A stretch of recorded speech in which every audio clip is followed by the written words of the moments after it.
Kumustahin naman natin ating mga kapuso sa Transport Group na Manibela.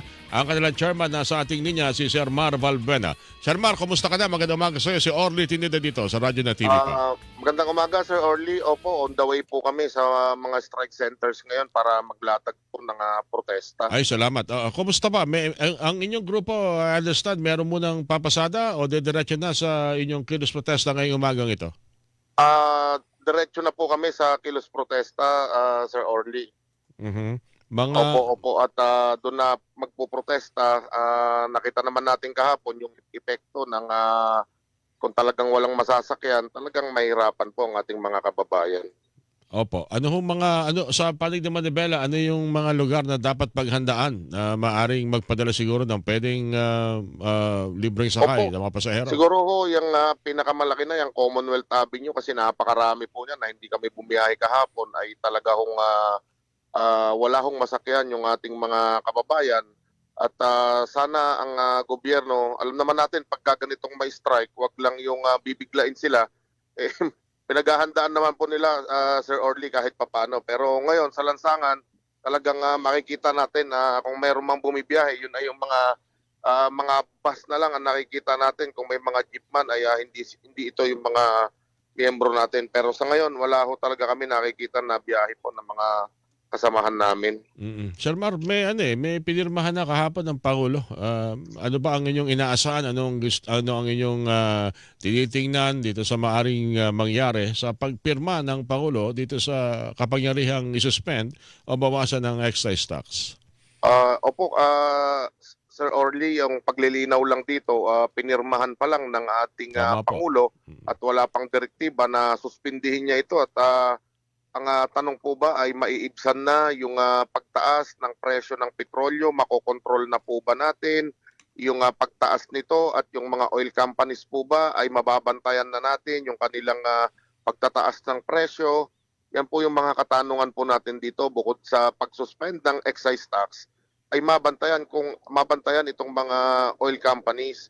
Kasi Sir Orly, kahit natapyasan mo ng tapyasan yung value added tax at excise tax, kung mananamantala naman itong mga oil companies, paabutin ito ng 200 na kahit hindi naman ganun ang presyo. Wala pong saysay kung hindi natin babantayan. Alam niyo, habang binabanggit niyo yan, Sir Mar, naisip ko lang yung may binabasa kasi ako kahapon na pahayag, yung nag-oobserba ng presyuhan ng langis sa world market.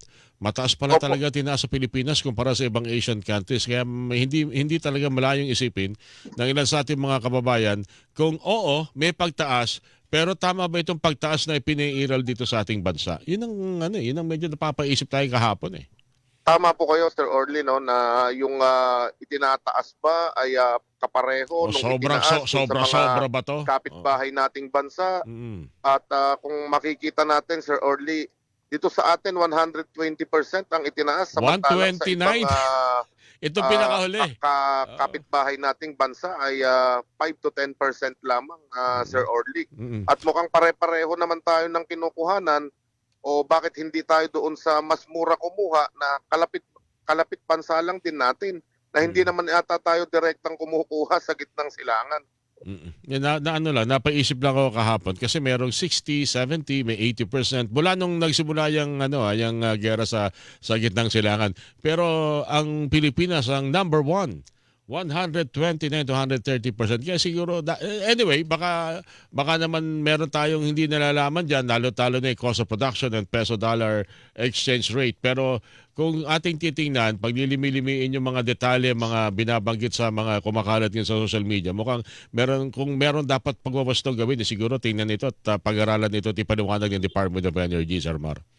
Tama po at sana yung pagiging spokesperson ni Secretary Garin, hindi po dapat para pagtakpan o kampihan itong mga oil companies, kung hindi po dapat ay tignan kung ito po ba ay tama yung mga presyuhan na ibinibigay sa mga consumer, sa mga gasolinahan. Kasi kung may pananamantala kahit anong gawin ng Pangulo na pagtapyas dito sa mga taxes na ipinapatong dito, mawawalan po ng saysay, Sir Orly. In fairness kasi, marami tayong pwedeng gawin pero tayo ay nagpapairal ng isang batas na mula nang ito na batas, hindi guminhawa ang buhay natin yung oil deregulation law. Yun, Pero may nakalagay doon na yata, kung di ako nagkakamali, may kapangyarihan din katulad nito, binigyan ng kapangyarihan ng Tama ating po. Pangulo Tama po. na kapag ka nasa gitna ng krisis ay pwede silang magtakda ng ceiling or cap na hanggang saan lamang yung itataas itong kita nitong mga gasolinahan, Sir Orly. Tama rin yan, tama rin yan. Anyway, dapat siguro lahat ng itong mga option, sabi naman ng Pangulo, sa ilalim ng State of National Energy Emergency, lahat ng yan ay nasa ibabaw ng lamesa, titingnan kung ano dapat na tanggapin doon, ipatupad na option. At maraming salamat, Sir Mar. Magkabalitan pa rin tayo at maraming salamat sa binigay. Opo, Pinasingit mo kami maraming sa salamat iyong po, Sir aktibidad ngayong umagang ito. Thank you, Sir Mar. Chairperson po ng grupong Manibela. Si Sir Mar Valverde. Sumingitan tayo kasi pasimulan. Hilingan, walang pinoproblema.